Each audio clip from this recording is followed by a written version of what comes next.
ดำน้องสร้างมาทำให้มันโดนบางคนก็แดงเป็นบอนไว้หน้า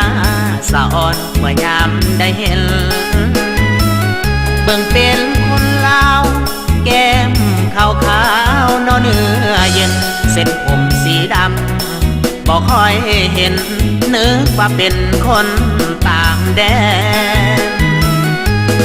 ผมดำน้องย้อมสีทองแบบเมืองนอกเบิ่งแล้วว่างาม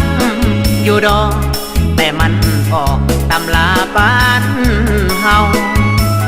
ยามน้องเบาจ้าก็เป็นภาษาแบบลาวน้องเอ๋ยอย่าหลงมัวเมาเหมือนเจ้าสาวอายผมทอที่หิดของเราเก่าผมยังแท้เคยมีมาตั้งแต่น้องอย่าไปแห่สังคมบ้านเขาเรื่องฮีด12ของ14ประเพณีลาวแม้แต่ของกินกับข้าวยังมีลาบเท่าคนปลาดุกนาผมดำให้ว่ามันงามเป็นหนึ่งเบิ่งแล้วงามซาบซึ้งใจลำพึงเสน่ห์มาแห่เขาเป็นคนลาวน้องแก้วตาอย่าหลงสีแสงน้องอย่าไปลงผมแดงน้องลาคำแพงจนลืมผมได้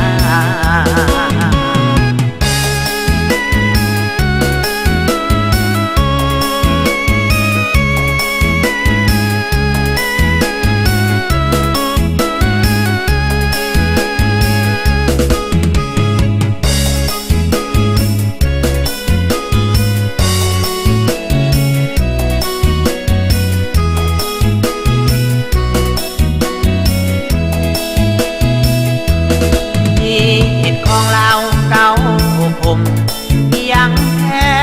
เคยมีมาตั้งแต่น้องอยากไปแห่สังคมบ้านเขาเรื่องฮีด12ของ14ประเพณีลาวแม้แต่ของกินกับข้าวยังมีลาบเท่าคนปลาดุกนาผมดำให้ว่ามันงามเป็นหนึ่ง